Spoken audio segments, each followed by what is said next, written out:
할렐루야. 우리를 구원하시기 위해서 예루살렘에 입성하신 그 주님의 구원의 은혜가 여러분에게 또 충만히 넘치길 주님의 이름으로 축원드립니다. 오늘 정려주일 맞이해서 위로의 복음 44번째 시간 한 가지 부족한 것이라고 하는 제목으로 함께 나누겠습니다. 지난주에 우리는 어린아이와 같은 마음으로 하나님 나라를 받아들이고 인정하라라고 하는 말씀을 나눴어요.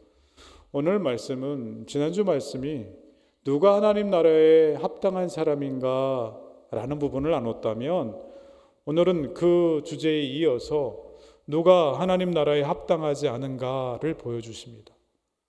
주님을 전적으로 의존하고 나아갔던 그 어린아이의 모범과 대조되는 모습으로 재물을 의존해서 예수님을 쫓는데 실패한 부자 청년을 소개해 주십니다. 17절 말씀 같이 봉독할게요. 예수께서 길에 나가실새 한 사람이 달려와서 꿇어 앉아 묻자오되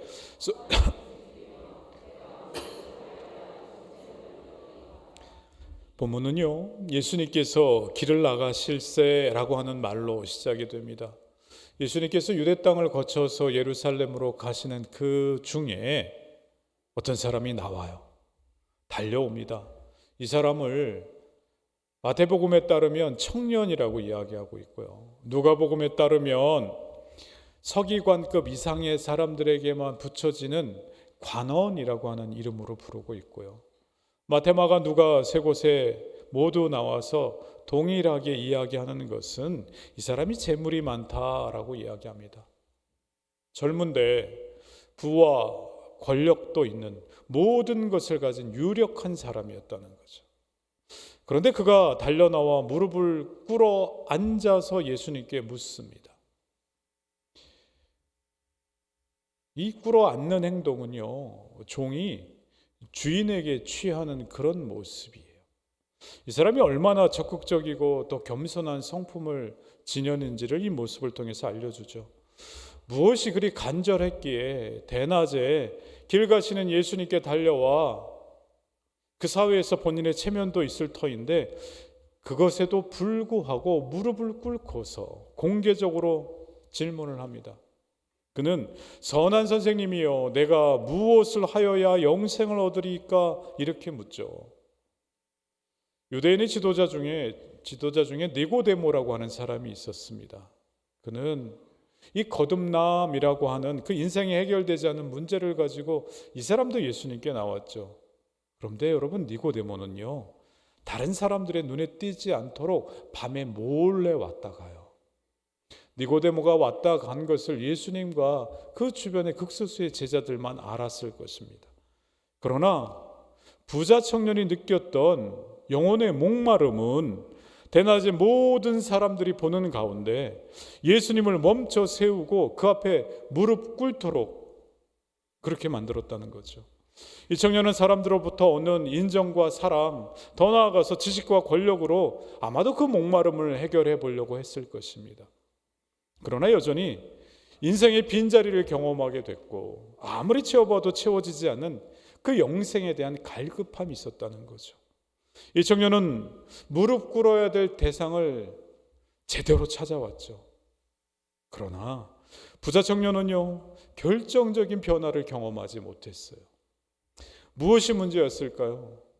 이 부자 청년에게는 잘못된 믿음의 전제가 있었다는 거죠. 인생에 있어서 그 잘못된 그 믿음의 전제 때문에, 잘못된 그 믿음 때문에 인생에 있어서 꼭 놓치지 말아야 될 그 한 가지를 놓쳐버립니다. 오늘 말씀 제목이 한 가지 부족한 것이라고 되어 있죠.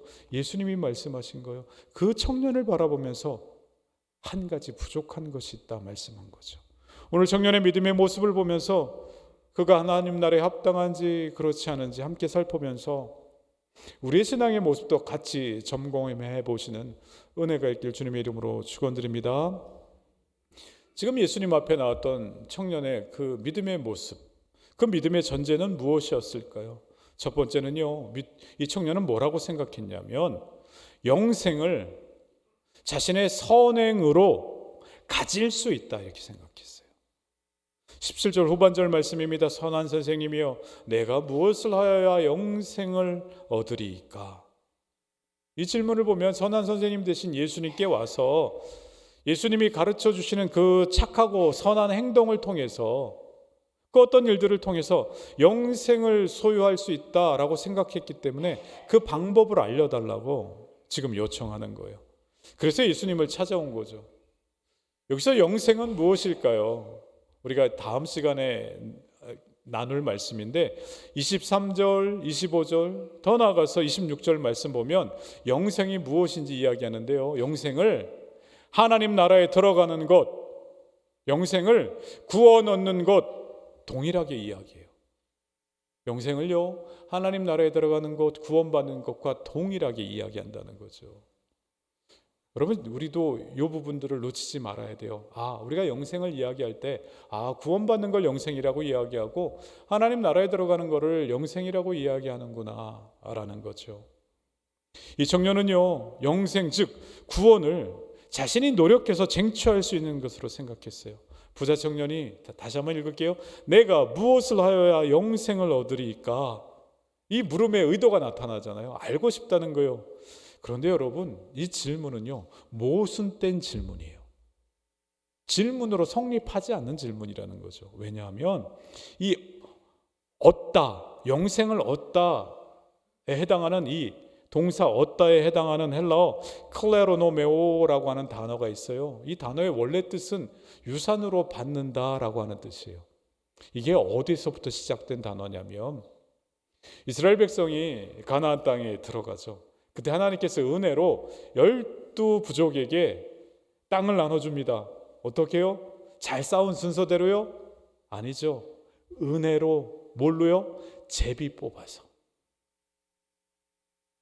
여기서 이 얻다라고 하는 단어, 이 청년이 사용한 얻다라고 하는 단어는 제비 뽑아 거저 받는다라고 하는 뜻으로 사용한 거예요. 즉 이 단어는 하나님의 조건 없는 사랑을 가장 분명하게 나타내주는 동사 가운데 하나예요. 내가 뭘 얻는 것, 액션이 필요하고 능동적으로 뭐 해야 될 것 같은데 이 단어 뜻은 그렇지 않다는 거죠. 하나님의 그 조건 없는 사랑. 근데 이 청년이 이 단어를 쓰고 있어요. 부자 청년의 질문은 거저 주시는 영생을 위해 내가 무엇을 해야 되나요? 라고 물어본 거예요. 내용이 좀 맞지 않는 거예요, 여러분. 무엇을 해서 얻는 것이 아니고 주님이 거저 주신다는 것을 알면서도 지금 이 청년은요, 내 삶의 주도권을 주님께 내어드리기보다도 내 삶의 그 인생의 핸들을 내가 쥐고 있겠다는 거예요.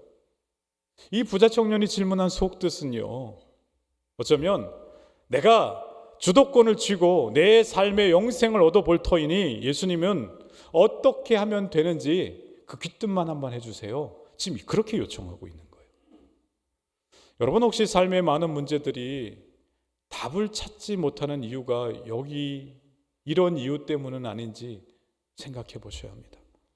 여러분의 인생의 주도권을 주님께 내어드려서 하나님을 우리 인생의 주인 되게 하심으로 하나님만이 우리 인생에 베풀어 주실 수 있는 그 은혜를 경험하는 여러분 되시길 주님의 이름으로 축원드립니다.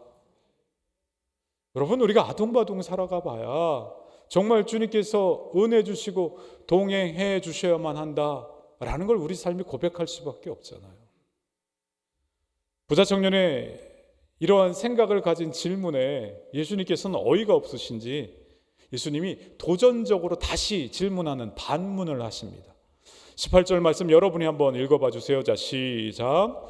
예수께서 이르시되 내가 어찌하여 나를 선하다 일컫느냐?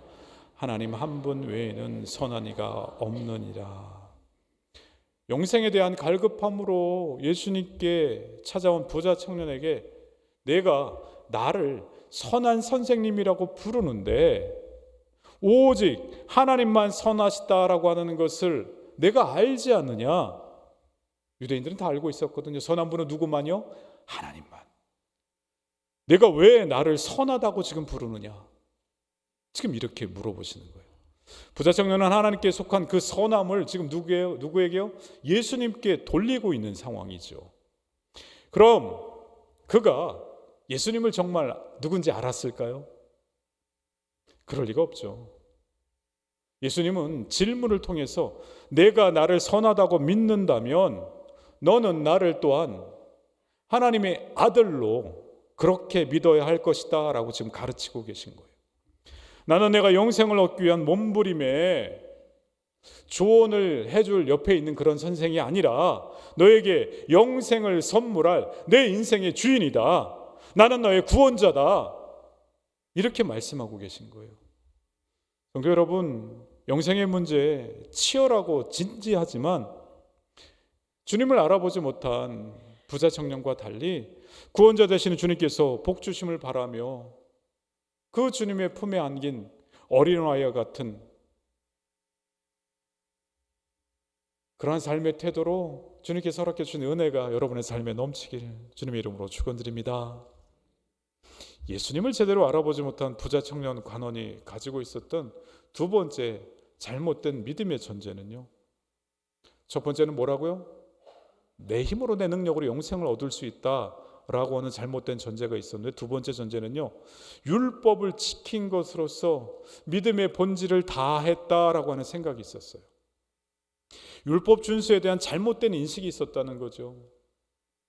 19절 말씀에 예수님께서 이렇게 말씀하십니다. 내가 계명을 안 하니 살인하지 말라, 간음하지 말라, 도둑질하지 말라, 거짓 증언하지 말라, 속여 빼앗지 말라, 내 부모를 공경하라 하였느니라. 이 말씀에서요, 예수님이 청년을 보시면서 내가 계명을 안 하니 이렇게 이야기해요. 여기서 이 안다라고 하는 오이다스라고 하는 동사가 나와요. 이게 꼭 알고 계셔야 돼요. 뒤에도 나오거든요. 전혀 다른 안다라고 하는, 한글로는 똑같이 안다라고 하는 동사인데 전혀 다른 의미로 쓰여지는 동사가 또 나와요. 내가 이미 다 알고 있지 않느냐라고 해서 이 안다라고 하는 동사가 현재 완료형으로 쓰였어요. 어떤 의미냐면 이미 너는 과거에 다 알아서 그렇게 이게 어떻게 될 줄 알고 그렇게 살아온 것 아니냐, 그것을 다 알고 살아왔기 때문에 그 모습이 현재까지 영향을 미친 게 아니냐, 즉 내 계명을 다 안다라고 말씀하신 것은 너는 선한 행위를 통해서 영생을 얻고자 했구나. 그렇다면 이미 율법을 다 알고 십계명을 또 다 지킨 거 아니냐, 그러면서 왜 내게 묻느냐, 이렇게 반문하신 거예요. 지금 예수님은요, 부자 청년이 지키고 있는 그 율법으로서는 영생에 이룰 수 없다라고 하는 것을 깨닫게 해주시기 원하신 거죠. 청년이 대답합니다. 20절에 그가 여짜오되 선생님이여, 이것은 내가 어려서부터 다 지켰나이다. 그 청년은요, 십계명을 다 지켰다라는 거예요. 부자 청년은 율법을 다 지킴으로써 영생을 얻기 위한 그 믿음의 본질을 다 했다고 이야기해요. 그런데 여러분, 사람이 그 율법에 내포되어 있는 하나님의 사랑과 이웃사랑이 그 근본, 그 정신까지 온전히 구현하면서 살아간다라고 하는 것은 부패한 인간으로서는 절대 이룰 수 없는 일이에요. 때문에 율법을 준수한다고 해도 영생은 고사하고 마음의 평안이나 확신은 없고 인생의 공허가 우리를 찾아올 때가 참 많이 있죠. 그래서 세상 사람들은 그 인생의 공허를 메꾸려고 최악의 상황 가운데는 마약을 하기도 하고, 세상 속에서는 부를 가져보려고 하기도 하고, 누구보다 높은 자리에 더 올라가 보려고도 하는 거죠. 물질적인 풍요, 사회적인 성공과 명예, 흠없는 도덕성으로 뭘 열심히 하는 것 가지고 채워보려고 해도 청년의 마음속에 난 그 공허의 구멍이 채워지지 않는 거예요. 왜냐하면 율법의 기능은 내가 무언가를 한 것은요, 우리의 죄를 드러내는 것이지 영생을 주는 것이 아니기 때문에 그렇습니다. 율법은 죄를 드러내는 것까지만 한다는 거예요. 하나님께서 우리 가운데 율법을 주신 이유는요, 우리가 그 하나님의 모든 명령을 결코 지킬 수 없는 그 죄인된 존재라는 것을 드러내시기 위함인 거죠. 그래서 율법은 우리에겐 예수 그리스도가 필요한 존재다라고 하는 그 사실을 깨닫게 해준다는 거예요. 율법을 열심히 지키면 지킬수록, 내가 무엇인가 신앙생활 한다라고 해서 주어진 것들을 열심히 하면 할수록 깨닫게 되는 것은요, 난 주님이 필요한 존재구나, 이걸 깨닫게 해주시는 거죠. 여러분, 우리가 몸에 병이 있고 아픔이 있을 때 병원에 가서 엑스레이 촬영하고 MRI 촬영하고 해서 병이 어디 있는지 발견하잖아요. 혹시 여러분 주변에 병원 가서 엑스레이 찍었는데 몸이 너무 좋아졌어, 뭐 이런 분이 있으세요? 방사선 맞고 사시는 분이에요? 그런 일은 없잖아요. 마찬가지로 율법은요, 여러분, 우리의 죄를 드러내는 거예요. 부자 청년은요, 율법의 기준에 비춰봤을 때 자기가 완벽하게 의롭다라고 말하고 있는 거예요. 그렇게 지켜왔으니까요. 그렇다면 이 청년의 기준으로 볼 때 자신에게 영생에 대한 소망이 생기고 충만함이 있어야 되는데 왜 나는 이런 공허감 속에서 살아가야 하느냐는 거죠. 지금 이 부자 청년의 말투가 그런 의미를 담고 있는 거예요. 십계명을 지켰지만 구원의 확신이 없었던 거예요. 영생을 받았다라고 하는 이런 마음, 내가 하나님 나라를 살아가고 있다고 하는 이런 마음이 없었던 거죠. 사랑하는 성도 여러분, 인생의 공허는 하나님만 채워주실 수 있습니다. 파스칼의 팡세라는 책에서 이렇게 이야기하고 있죠. 이 땅을 살아갈 때 하나님이 아니시면 채울 수 있는 공허감이 항상 있다는 거죠.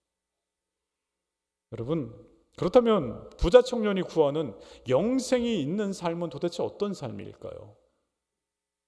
구원받은 삶, 하나님 나라를 살아가는 삶은 어떤 삶일까요? 우리는 영생이라고 하면 죽음 이후의 삶만 생각할 수 있습니다. 하지만 예수님께서 요한복음 17장 3절 말씀을 주심으로 인해서 영생에 대해서, 구원에 대해서, 하나님 나라에 대해서 우리가 다른 생각을 갖길 원하신다는 거예요. 17장 3절 말씀 같이 봉독하겠습니다. 영생은 곧 유일하신 참 하나님과 그가 보내신 자 예수 그리스도를 아는 것이니이다. 여기서 안다라고 하는 말씀이 또 나왔죠. 내가 율법을, 계명을, 십계명을 다 안다라고 하는 말씀과 여기서 안다라고 하는 말씀이 다른 헬라어가 있어요. 앞에서 십계명을 다 알아서 내가 무엇을 했구나라고 할 때 그 안다는 것은요, 우리가 지식적으로, 직관적으로 이미 뭔가를 아는 거예요. 완성된 지식이라고 하는 거죠. 예를 들어서 5, 8이 하면 뭐예요? 감사합니다. 40이죠. 일부 예배 때 2는 했다가 야단 맞았어요. 2부 예배 때는 3단으로 갔고요. 3부 예배 5단으로 왔습니다. 우리가 알고 있는 지식이죠. 5가 8개가 있으면 뭐가 된다? 40이 된다. 지금 앞에 이야기한 지식은 그런 지식을 이야기해요. 그런데 영생에 관해서 예수님께서 말씀하실 때 영생이라고 하는 건 유일하신 참 하나님과 예수 그리스도를 아는 게 영생이라고 이야기해요. 아멘? 그럼 이 아는 게 뭐냐는 거예요. 참 하나님을 알고 예수 그리스도를 아는 것이 구원받은 것이고 하나님 나라를 살아가는 것이고 영생이라고 이야기한다는 거죠. 여기서 이 안다라고 하는 그노스케라고 하는 단어는요, 어떤 지적인 이해를 말하는 것이 아니라 하나님과 예수님과 인격적인 교제와 사랑과 동행함으로 그것을, 신앙생활을 경험하게 됨으로 점진적으로 더 알아가게 되는 것, 이것을 뭐라고 이야기한다고요? 안다라고 이야기하는데 다른 말로 뭐라고 예수님이 말씀해 주세요? 영생이라고 말씀해 주시는 거예요.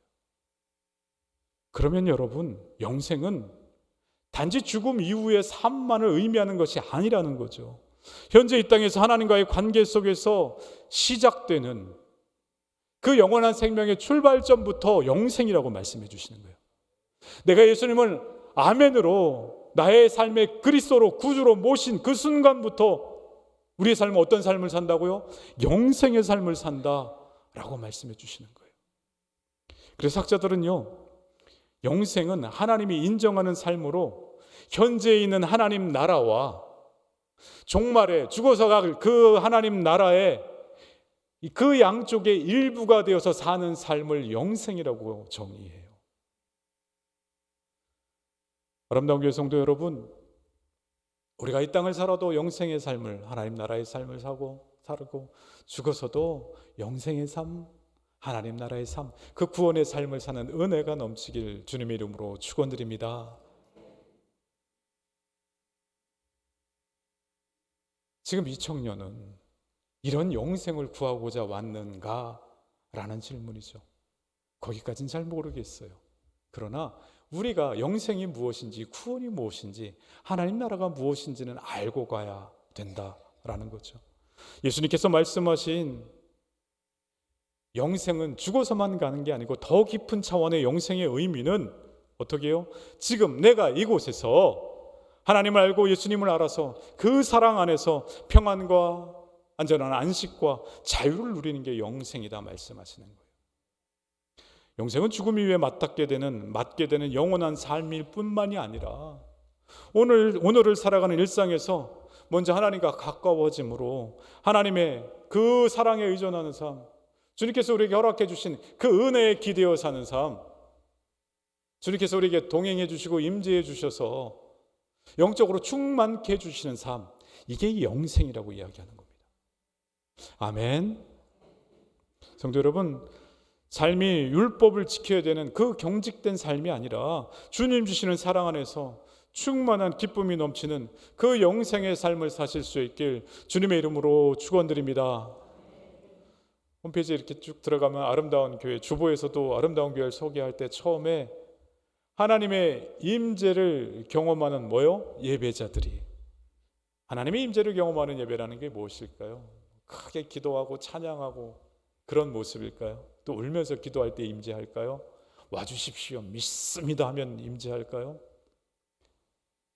주님께서 임재하시는 예배, 그 예배를 경험하는 자들은요, 그 예배 가운데 있는 자들은 영생을 경험하는 자들이죠. 그들의 특징이 하나 있어요. 여러분, 감사가 넘친다는 거예요. 아멘. 주님께서 함께 해주시기 때문에 그 감사가 넘친다는 거죠. 여러분, 감사가 넘치는 삶에는 공허가 자리 잡지 못합니다. 그 공허의 구멍이 감사로 메워진다는 거예요. 주님께서 우리에게 동행해 주시는 그 임마누엘의 은혜로, 그 감사로 그 삶의 공허의 구멍이 다 메꿔진다는 거죠. 여러분, 그런 은혜가 있길 주님의 이름으로 축원드립니다. 영생에 대한 간절함은 있지만 자기 위로 무장되어 있던 이 부자 청년은요, 그 말을 알아듣지 못한 거예요. 예수님은 그의 인생을 그래서 깊이 들여다보시고 구체적으로 처방을 해주시죠. 21절 말씀 같이 읽겠습니다. 예수께서 그를 보시고 사랑하사 이르시되 내게 아직도 한 가지 부족한 것이 있으니 가서 내게 있는 것을 다 팔아 가난한 자들에게 주라. 그리하면 하늘에서 보화가 내게 있으리라. 그리고 와서 나를 따르라 하시니.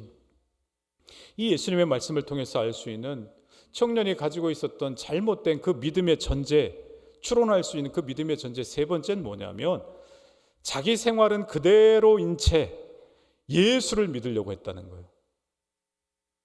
얼핏 보면 예수님은요, 부자 청년에게 영생의 조건으로 가진 것을 다 팔아 나눠주라 말씀하시는 것으로 보여요. 여러분, 그러나 아니에요. 예수님은 지금 이 청년에게 영생의 조건을 말씀하셨나요? 말씀하지 않으셨어요. 재산을 다 팔아서 이웃에게 나눠주고 예수님을 따를 때 영생이 주어진다라고 말씀하셨나요? 말씀 같이 읽었잖아요. 그렇게 말씀하시지 않으셨어요. 만일 그랬다면, 그렇게 해석이 되어진다면 예수님은요, 감당 못할 수준을 요구하심으로써 영생에 대한 소망을, 그 청년의 영생에 대한 소망을 좌절시키려고 하신 거죠. 그렇지만 아닙니다. 예수님은 어려서부터 하나님의 계명을 잘 지키고 하나님 정말 따라가고 싶고, 지금은 거기다가 영생을 얻길 소망하는 이 청년에게 뭐라 말씀하세요? 그를 보시고 사랑하사 이르시되, 뭐 하셨다고요? 사랑하셨다고요. 누구를요? 그 청년을요. 예수님께서 사랑하셨다 이렇게 표현한 게 거의 없어요. 제자들에게도 이런 표현 잘 안 쓰시거든요. 마가는 알았던 거예요. 예수님을 보니 예수님이 너무 그 청년을 사랑하셨다는 거죠. 그래서 정말 중요한 거 한 가지를 알려주죠. 내게 아직도 한 가지 부족한 것이 있다. 그 길에 대해서 예수님은 지금 알려주시는 거예요. 그러면서 네 가지 동사를 사용하세요. 팔라, 주라, 오라, 따르라. 예수님께서 부자 청년에게 부족한 것이 한 가지 있다고 말씀하시는데, 그 부족한 결정적인 한 가지가 무엇일까요? 재물을 파는 것, 팔아서 가난한 자들에게 나눠주는 선행, 그리고 예수님께 오는 것, 그리고 예수님이 가신 그 길을 계속해서 따라가는 것, 이 네 가지 중에 어느 것을 말씀하시는 걸까요? 이 모든 것을 통해서 말씀하시는 것이 있어요. 다름 아닌 물질에 대한 탐심과 의존보다 주님을 더 사랑하느냐? 지금 이렇게 물어보시는 거예요. 이렇게 예수님이 재산을 모두 정리해서 가난한 이들에게 나눠주라 하심은 재물이 이 부자 청년의 삶의 정체성과 능력과 목표와 삶의 의미가 되어버렸기 때문에 그렇습니다. 청년에게 있어서 재물은요, 이미 하나님보다 더 중요한 그 무엇이 되어 있었다는 거예요. 유대교가 자선을 매우 중요하게 여기고 많은 사람이 가르쳤어요. 때문에 이 부자 청년은요, 구제 활동도 자선도 섬김도 참 잘했을 거예요. 왜요? 모든 율법을 다 잘 지켰다고 하니까요. 때문에 예수님은 그에게 내가 알고 있는 율법에 그거를 실천하는 믿음이 필요하다, 그걸 요구하신 건 아니에요. 이미 잘 실천하고 있었기 때문에. 예수님께서 말씀하시는 것은 그 부자 청년의 그에게 재물보다 하나님을 더 사랑하는지를 묻고 계신 거예요. 예수님은 물질의 소유 자체와 부유함 자체를 문제 삼으신 것이 아니라 그 소유에 대한 집착을 문제 삼으신 거죠. 여러분, 성경에서, 구약 성경에서 분명 부유함이 하나님의 축복이라 말씀하세요. 시편부터 수십 군데 수백 군데 부유함이 하나님께서 우리에게 허락하신 축복이라 말씀하십니다. 여러분, 물질이 주님과 여러분의 관계를 막아서는 걸림돌이 되지 않는 한 여러분이 경제적으로 삶이 넉넉해지시길 주님의 이름으로 축원드립니다. 그 물질을 하나님 나라를 위해서 정말 흘려보낼 줄 아는 그러한 청렴한 부자들이 되세요. 한 분만 부자 되시겠네요. 예수님은요, 이 청년의 인생에 진정한 자유를 주시기 위해서 물질에 대한 집착과 의존을 내려놓고 하나님을 더 사랑하길 바라셨어요. 재물을 의존하는 마음이 하나님과의 그 사랑의 관계를 방해했고 막았고, 청년이 하나님 나라를, 이 땅에서 살아도 하나님 나라를 살아가길 바라시는 게 예수님의 마음인데 그 하나님 나라를 살아갈 것을 막게 했다는 거죠. 예수님의 관심은 하나님 나라에 있습니다. 그 나라 백성은요, 어린아이와 같은 사람이다라고 우리에게 답도 미리 알려주셨죠. 우리를 그렇게 만들기 위해서 예수님께서 나귀 타고 종려나무 가지를 흔들고 겉옷을 내려놓는 그 예루살렘에 입성하신 거죠. 반면 부자 청년은요, 자기는 그대로인 채, 자기는 재물에 그대로 의지한 채 어떤 특정한 행위, 즉 영생을 자기 삶에 추가해서 하나님의 백성이 되려고 했던 거예요. 자기 인생 전부가 아니라 인생의 일부로 내가 부도, 권세, 권위, 위치도 열심히 도덕적으로 살아본 것도 다 가져봤는데 이제 거기에 영생까지 한번 얻어보려고 하는 겁니다. 그게 너무 간절하다는 거죠. 그래서 그의 반응이 22절처럼 나타날 수밖에 없습니다. 같이 봉독할게요.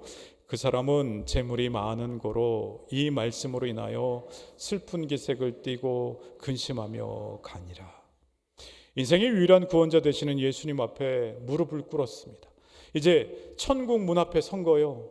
그러고도 이 부자 청년은요, 다시 자기 자리로 다시 돌아갑니다. 나오는 열심은 있었으나 순종할 마음은 없었던 거죠. 내가 어느 정도 양보해서 들을만 하면 순종하려고 했던 그런 마음밖에 없었던 거예요. 어느 정도까지 해야지, 주님 이건 너무하신 거 아니에요? 지금 부자 청년은 그렇게 생각할 수 있습니다. 결과적으로 예수님께 가지고 왔던 고민을 해결받지 못했을 뿐만이 아니라 오히려 영생에 대한 관심은 있었지만 이 세상에서의 안락함에 연연해 자신이 쌓은 재물이라고 하는 커다란 그 울타리에 갇혀서 영생을 놓쳐버리게 된 거죠. 어렸을 때 섬에서, 지난번에도 말씀드렸는데, 아버지가 이렇게 저희 집은 농사를 지었지만 시간 될 때마다 바다에 가서 이렇게 물고기를 잡아다 온 식구가 같이 만찬을 즐겼습니다. 그 안마당 안에 미음자 구조 집이니까 안마당 안에 그 콘크리트에 이렇게 잡아온 걸 축 펼치면 팔딱팔딱 막 튀어요. 근데 그 중에 제가 먹을 수 있는 게 별로 없는 거예요. 새우를 먹고 싶어도 뭐 가시가 찌르고 나머지 생선들은 또 너무 크고 살만 발라 먹자니 6남매 중에 제 젓가락에 갈 틈도 없고 그래서 어머니가 극단의 조치를 내렸죠. 이거는 막내 거다. 그게 뭐냐면 게였어요. 게. 딱딱 게시라 여러분 그거 연상하시면 안 됩니다. 딱딱한 게가 아니고 허물 벗은 게 있죠. 그러니까 소프트 쉘 크랩 있죠. 그거는 꼭 잘 잡히지 않는데 그때만 잡히잖아요. 그거를 꼭 저보고 먹게 하셨어요. 그 왜 골격을 벗는 거잖아요. 그러니까 몰팅이라고 하는데 그거는 꼭 먹게 하셨죠. 제가 먹다가 어느 날 아버지한테 물어본 것 같아요. 아버지 왜 맨날 왜 옷을 벗고 있냐고. 그랬더니 아버지가 했던 말씀이 아직도 기억나요. 얘는 옷을 벗지 않으면 더 이상 크지 않아. 여러분, 우리가 신앙생활을 한다고 하면서 신앙생활이 믿음 생활이 아니고 종교 생활일 때가 참 많아요. 예수 믿는 건 이런 것이다 라고 해서 교회 가서 이때 예배드리고 이때 일어서고 그리고 적어도 어떤 직분을 받으면 이 정도 해야 되고 교회 다니는 사람은 성당 다니는 사람하고 뭐가 다르고 내가 세우는 게 너무 많죠. 그런데 지금 예수님께서 말씀하시는 것은 그 모든 울타리를 잠시 내려놓고 그 겁대기를 벗고 정말 중요한 그 한 가지를 잡으라는 거예요. 지금 이 부자 청년은요, 예수님이 말씀하신 것처럼 한 가지 부족한 것이 있다는 거예요. 그것은 다름 아닌 무엇인가? 여러분, 부자 청년이 재물이 많기 때문에 근심하며 돌아갔다라고 하는 이야기는요, 돈 욕심 때문에 예수 믿는 것을 포기했다, 하나님 믿는 것을 포기했다, 그런 뜻이 아니고 자기 생활은 그대로인 채 예수 믿는 것은 좋지만 예수 때문에 인생을 바꾸기는 싫다라는 거죠. 그리고 예수님은요, 안타깝게도 이 청년을 붙잡지 않으셨습니다. 사랑한다라고 하셨는데 붙잡지 않으셨다는 게 또 안타깝죠. 어차피 그런 생각으로는요, 예수님을 따르지도 못한다는 거예요.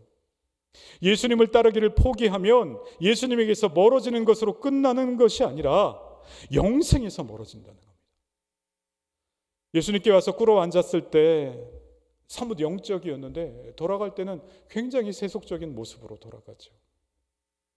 사랑하는 성도 여러분, 예수님의 부자 청년을 향한 도전은 자기 소유 전부를 포기하고 구제 사역하라는 그런 가혹한 명령이 아니라 깊은 사랑으로의 초대였다는 거예요. 예수께서 그를 보고 사랑하사 이르시되, 예수님께서 이렇게 말씀하신 동기는 그를 향한 사랑이었다는 거예요. 그 사랑이 이루고자 하는 목적은 뭐예요? 구원받는 거고 하나님 나라가 백성이 되는 거죠. 주님, 제가 요즘 살아가는데 주님 왜 내 삶에 왜 이렇게 하세요? 라고 반문될 때가 많죠. 주님께서 우리를 향한 그 행함의 동기는 뭐라고요? 사랑이라 말씀하십니다. 주님, 어떻게 이 삶이 사랑입니까? 그 일을 통해서 주님께서는 우리가 하나님 나라를 살아가고 영생을 얻고 구원받는 백성이 되길 원한다는 거예요. 그 구원받는 백성의 기쁨이 여기서부터 시작해서 주님께서 마지막 오시는 우리가 죽어서 갈 그 본향까지 연결되길 원하신다는 거예요.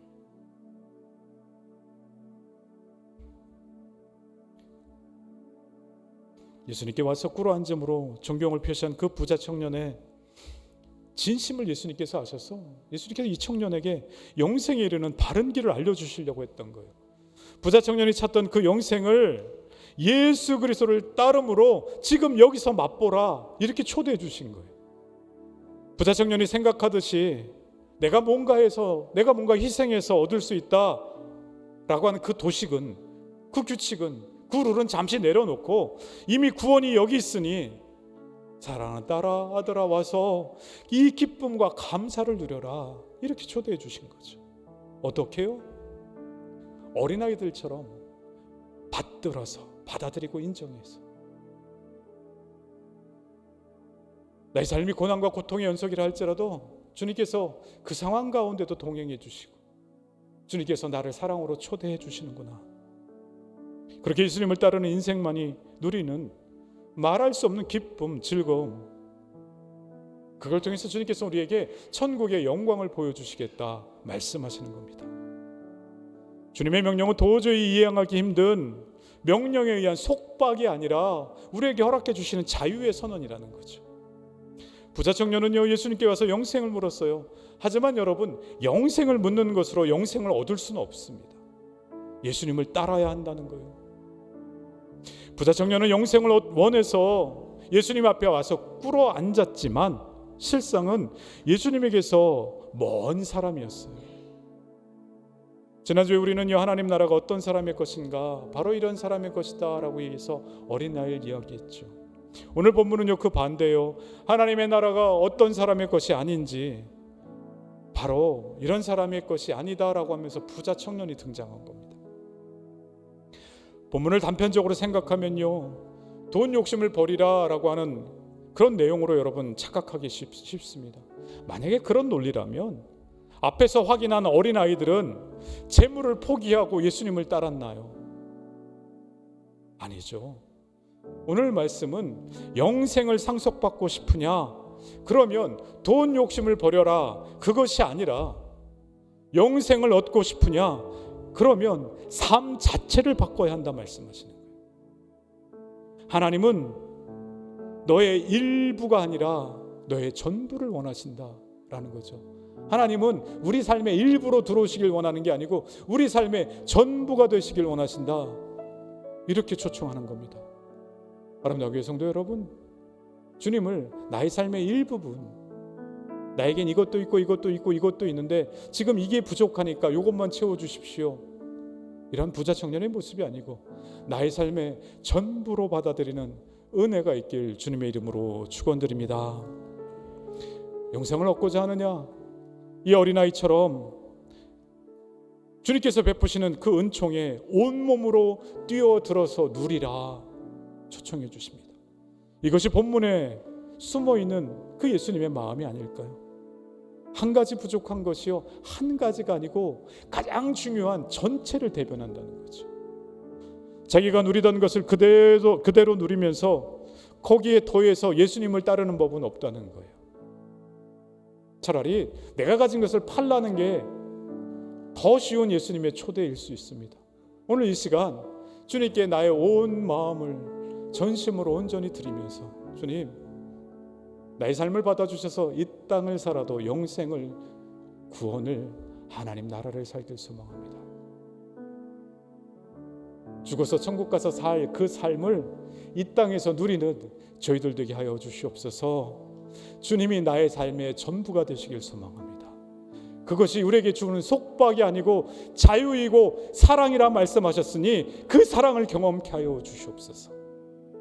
이런 고백이 여러분 삶 가운데 넘쳐나길 주의 이름으로 축원드립니다. 주님의 사랑의 초대에 믿음으로 화답해서 예수님을 얻음으로 인생 전부를 얻는 삶을 사시길 주님의 이름으로 축원드립니다.